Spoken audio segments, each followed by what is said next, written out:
చేద్దాం. ఇవన్నీ ఒకవైపున జరిగిస్తూ ఉంటాం. బట్ నిరుత్సాహం అయితే పడాకండి. 3 సంవత్సరాలు ఓపికత కొంచెం పడితే తర్వాత మన ప్రభుత్వం వచ్చినాక మనం ఏ రకంగా సార్ట్అవుట్ చేస్తామని కూడా చెప్పినా కాబట్టి బాధపడాకు. చేసేది ఏమి లేదు. అల్టిమేట్గా యుద్ధం చేయాల్సిందే. We will fight it together. కొంచెం ఓపిక పట్టండి.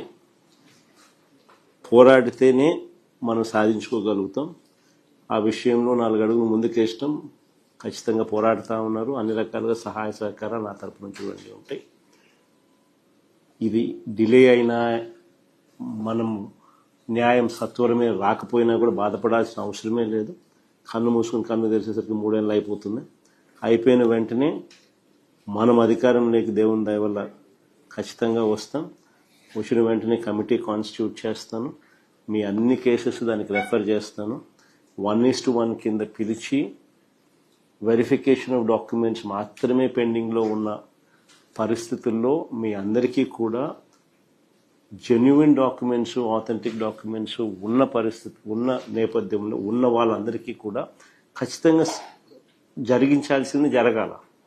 కానీ తప్పులు జరగడం వల్లనో ఇంకొక దాని వల్లనో నష్టపోయిన వాళ్ళందరికీ కూడా అవసరమైతే ఎక్స్ట్రా పోస్ట్ అయినా క్రియేట్ చేసైనా కానీ మీకు మంచి చేయాలి.